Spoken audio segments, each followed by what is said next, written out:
સતગુરુ નીતિન સાહેબ આ સત્સંગમાં જણાવી રહ્યા છે કે અત્યારે બીજા ગુરુઓ પણ મદન સાહેબની વાણી બોલવા લાગ્યા છે. સોઈ ગુરુ પૂરા કહાવે, જો દો અક્ષર કા ભેદ બતાવે, એક સુડાવે એક લખાવે. આ વાણી તેના સત્સંગમાં બોલે છે અને કહે છે કે અમે પણ તે નામ લખાવીશું અને અમે પણ તે નામ લખાવીએ છીએ. ભક્તો, તમને કોઈ બેવકૂફ ન બનાવી શકે જ્યાં સુધી તમે પોતે બેવકૂફ બનવા ન માગો ત્યાં સુધી. આ વાતને સમજો અને એમને કહો કે તમે આજ સુધી આ વાણી નથી બોલ્યા તો હવે કેમ બોલવા લાગ્યા? અરે એના દાદા ગુરુ, પરદાદા ગુરુ, લકડદાદા ગુરુ કોઈ પણ આ વાણી નથી બોલ્યા તો હવે કેમ બોલવા લાગ્યા? એને સવાલ કરો, એને પૂછો કે આ નવું જ્ઞાન તમને ક્યાંથી પ્રગટ થઈ ગયું?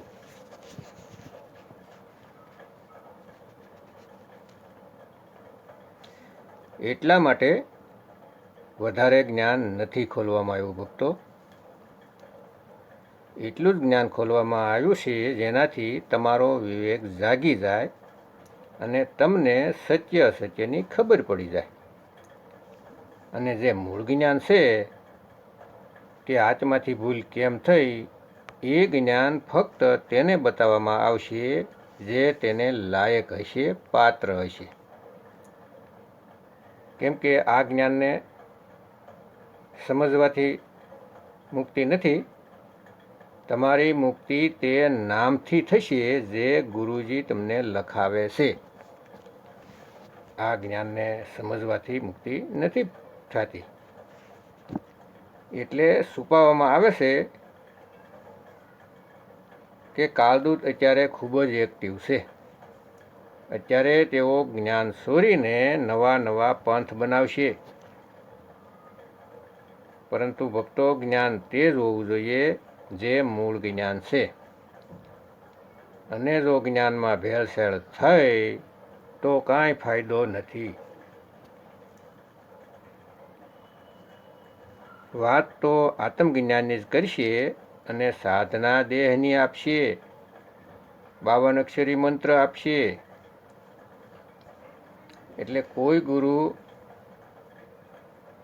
એમ કહે કે સોઈ ગુરુ પૂરા કહાવે, દો અક્ષર કા ભેદ બતાવે, એક સુડાવે એક લખાવે, તબ પ્રાણી નિજ ઘર કો જાવે, એ અમે પણ બતાવીએ છીએ. તો એને પૂછો કે અમારા દાદાજીએ તમારી પાસેથી નામ લીધું, પિતાજીએ નામ લીધું, માતાજીએ લીધું, એને તો તમે ક્યારેય બતાવ્યું નહીં, કાંઈ લખાવ્યું નહીં.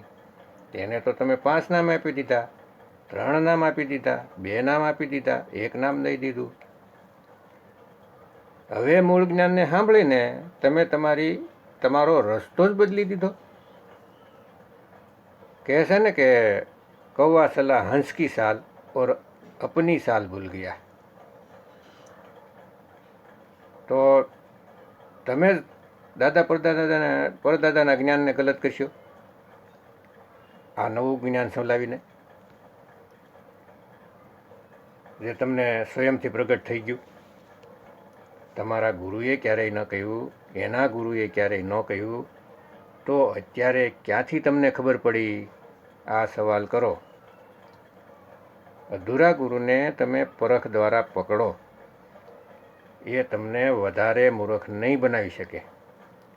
તો આ સમજો, મૂર્ખ બનવામાં તેનું કોઈ નુકસાન નથી, તમારું નુકસાન છે ભાઈ. ક્યાં નામ આ પંથોમાં દેવામાં આવતા હતા અને આજ કહે છે કે નામ લખાવીશું. ભક્તો, ખૂબ જ મૂર્ખ બનાવ્યા, હવે નહીં. કબીર સાહેબનું નામ લઈને પોતાની દુકાન ચલાવી છે અત્યાર સુધી. તમને પાઠ તો ભણાવશે ફકીરીનો અને ખુદ હેલિકોપ્ટરમાં ફરશે. આશ્રમમાં સ્વિમિંગ પુલ હશે, ઓડિયો સિસ્ટમ હશે, એલઈડી હશે, તો ભાઈઓ તમને જ્ઞાન દેશે ને ખુદ અમલ નથી કરતા, તમારી મહેનતના પૈસાથી એશ કરે છે. ક્યાંથી આવે છે ઓડી, BMW, આવી ગાડી ક્યાંથી આવી? કબીર સાહેબના નામે.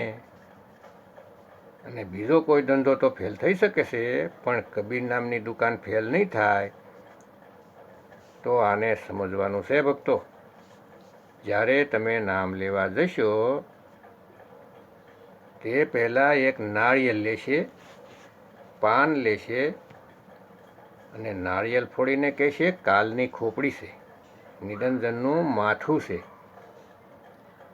અને તે નારિયેળને ફોડી તેનો પ્રસાદ જ તમને ખવડાવશે. એટલે કે કાળની ખોપડી ફોડી દીધી. હવે તેને ફેંકવાને બદલે તે કાળની ખોપડી જ ખવડાવી દીધી. ગજબના લોકો છે ભાઈ. તમે કાળની ખોપડી ખાઈને મહાકાળ બની ગયા. વિચાર કરો, જેમ કે કોઈ હડકાયું કૂતરું છે, તેને મારવું છે, તેને મારીને તેની ખોપડીને પ્રસાદ ખાશું. વિચાર કરો, કેવા મૂર્ખ બનાવે છે જીવોને. જાગો ભાઈઓ, જાગો. તે પાન પરવાના તે નથી જે પાનમાં ખવડાવે છે. અરે પાન પરવાના કંઈક અલગ છે. પ્રથમે શિષ્ય હોવન જો આએ તાકો પાન દ્યો તુમ ભાઈ. અને આ તમને પાન ખવડાવી દેશે. ભરમજાળ તો જુઓ. આ લોકો શબ્દોને પકડીને બેસી ગયા, એ લખેલા છે એવા, પણ ભાવ ન પકડી શક્યા કે એમાં ભાવ શું છે. અને કહેશે કે આ નિરંજનની ખોપડી છે અને જીવના બદલે જીવ. એક નારિયેળ ફોડાવો, તમારો જીવ મુક્ત. અને કહેશે કે કબીર સાહેબ સતલોકથી નાળિયેર અને પાન લઈને આવ્યા હતા. તો હું સતલોકમાં નાળિયેરના ઝાડ છે, ત્યાં હું પાનના વેલ લાગેલી છે કે તોડીને લઈને આવી ગયા? તો પછી એ પણ બતાવી દો ને, કઈ ગાડીમાં લાવ્યા, કેટલા ટન કેટલા ક્વિન્ટલ લાવ્યા, માથે ઉપાડીને લાવ્યા કે ખંભે ઉપાડીને લાવ્યા? અરે મૂરખ બનાવીને રાખ્યા છે બધાને, મૂરખ. કેમ કે આપણા દાદા પરદાદા એટલા વિચારશીલ નહોતા, વિવેકી નહોતા, એટલે આ લોકોએ દુકાન ચલાવી લીધી. પરંતુ અત્યારે નહીં. હવે મૂળ જ્ઞાન પ્રગટ થયું છે. હવે એક એક જીવ વિવેકી બનશે અને તમારી સામે પણ નહીં જુએ.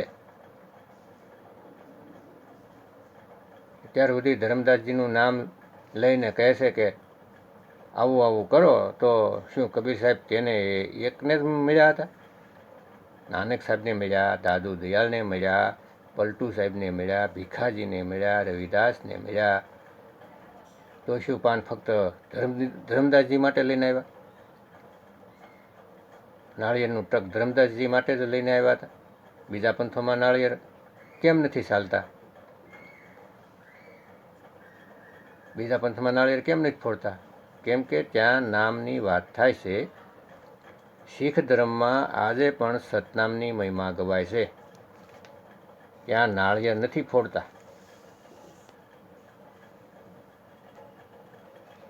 નામ તેના ગ્રંથમાં છે, તેની મહિમા ગાય છે. પણ ભેદની નથી ખબર તે વાત અલગ છે. તે ચીજ અલગ છે કે તે કયા નામનું સ્મરણ કરે છે. પરંતુ કર્મકાંડથી તો બહાર છે. તમારી જેમ નાળિયેર તો નથી ફોડતા. તો આ લોકો તમારી પાસે નાળિયેર ફોડાવશે કાલની ખોપડી કહીને, અને પ્રસાદ તમને જ ખવડાવી દેશે. અને કાનમાં મંત્ર આપશે, 5 નામ આપશે. આદિ નામ, અજર નામ, અમર નામ, પાતાલે શબ્દ, સિંધુ નામ, આકાશે અદલી નીર નામ, યહી નામ હંસ કો કામ, खोले कुंजी खोल कपाट પાંજી પટ મુલકે ઘાટ ભરમ ભૂત કે બાંધો ગોલા કહે કબીર પ્રમાણ 5 નામ લે હંસા સત્ય લોક સમાન. હવે આ દોહા છે, વાણી છે હું, આને નામદાન કહેશે અને આને જપતા રહો. અરે ભાઈ, કબીર સાહેબ કહેશે કે તે અજર નામ અમર નામનું જ્ઞાન લે, આદિ નામનો ભેદ લે ગુરુ પાસેથી. આને જપવા બેસી નથી જવાનું, પરંતુ એ જાણો કે અજર નામ આદિ નામ છે હું, એ નામનો ભેદ સદગુરુ પાસેથી જાણો. અને આ નામોને જપવાનું છોડો અને તે નામને જાણો જે આદિ છે, અમર છે. કહેશે કે કસ્તુરી કુંડલ બસે મૃગ ઢૂંઢે બનમાહી, ऐसे રમતા રામ હે દુનિયા જાનત નહીં. આ દુનિયા તમને નામ જપાવવામાં લાગેલી છે, તેમને સારનું જ્ઞાન નથી આપતા, કેમ કે તેની પાસે તે સાર વસ્તુ છે જ નહીં. તો ભાઈઓ, આ સમજો, જ્યારે કાલ આવશે, મૃત્યુ આવશે, ત્યારે શું કરશો? ઉદાહરણ તરીકે એક દંડો છે, કે એના નામ પાસ રાખી લીધા કે દંડો, લાઠી, સોટા, લઠ, લાકડી, આ 5 નામ થઈ ગયા. દંડા, સોટા, લાકડી,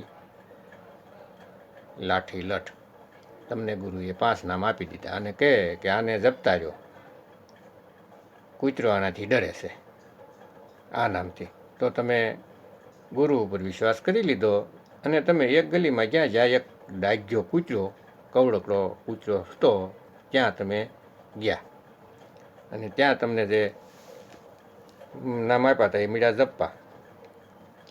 લાઠી, લઠ, સોટા, દંડ, લાકડી, લાઠી, લઠ, સોટા, દંડા, લાકડી. અરે ભાઈ, તે તમને કવડી જાહે.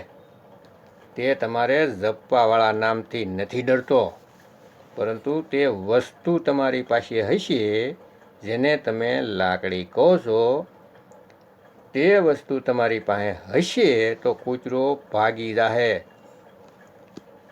પાસે નહીં આવે. વસ્તુ નથી અને નામ લઈને બેસી ગયા તો મેળ નહીં પડે. તો તે અજર નામ શું છે, તે અમર નામ શું છે, તે આદિ નામ શું છે તે પૂછો. જેમ કે હું એમ પૂછું કે ગુરુજી, હોનું કેમ મળે, હોનું શું હોય છે? તો ગુરુજી એ સોના વિશેની માહિતી ન આપી અને કહી દીધું કે બેટા સોના સોના જપ. અને હું સોના સોના જપું છું અને વિચારું છું કે મને સોનું મળી જાય. તો ક્યારેય નહીં મળે. વસ્તુ કहीं ढूंढे कहीं, कैसे लागे हाथ, और गुप्त वस्तु तब मिले जब भेदी लीजे साथ. તે વસ્તુના ભેદી એટલે કે જાણકાર તમને જ્યારે મળશે ત્યારે તે તમને ગુપ્ત જ્ઞાન આપશે, ગુપ્ત વસ્તુ લખાવશે, જેને પ્રાપ્ત કરીને તમારો જન્મ મરણ ખતમ થઈ જાય.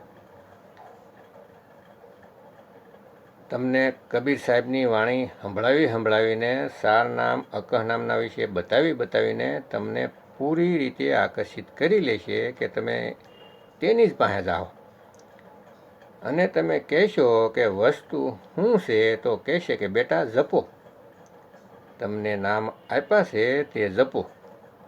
સમાજને ભ્રમિત કરી દીધા છે આ લોકોએ, ખૂબ મૂર્ખ બનાવ્યા, પણ હવે નહીં, કેમ કે મૂળ જ્ઞાન પ્રગટ થઈ ચૂક્યું છે.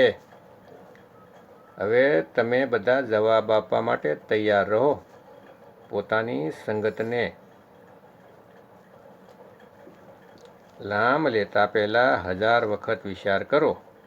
ક્યાંય પણ ઉતાવળ નહીં કરો. કોઈની સાથે ન જોડાવ, નહીંતર એવા અધૂરા ગુરુની સાથે તમારો ભાવ લાગી જાય છે. પછી વિવેક દ્વારા તમને ખબર પડી જાય તો પણ તમે એને છોડી નહીં શકો. એટલા માટે વિચાર કરો, વિવેક જગાવો, ઉતાવળ ન કરો. આ મૂળ જ્ઞાન છે. સદગુરુ કબીર સાહેબનું જ્ઞાન તમારા માટે છે. તમારા માટે જ આ જ્ઞાન બધાની સામે રાખી રહ્યો છું. જે કબીર સાહેબને ચાહે છે તેને કોઈ પણ મૂર્ખ ન બનાવી શકે. અને જે લોકો કબીર સાહેબને નથી ચાહતા તે લોકો કબીર સાહેબને જાણે કે અમારી મુક્તિ કઈ રીતે થશે. જેઓ શિવજી સાથે જોડાયેલા છે તે શિવ મહાપુરાણ વાંચે અને સૃષ્ટિ રચના જુએ કે કેમ બધાય પેદા થઈ છે. અને વિષ્ણુજી સાથે જોડાયેલા છે તે વિષ્ણુજીની સૃષ્ટિ રચના જુઓ. બ્રહ્માજીની સાથે જોડાયેલા છે તે બ્રહ્માજીની સૃષ્ટિ રચના જુઓ. અને કબીર સાહેબની સૃષ્ટિ રચના સાથે મેચ કરો.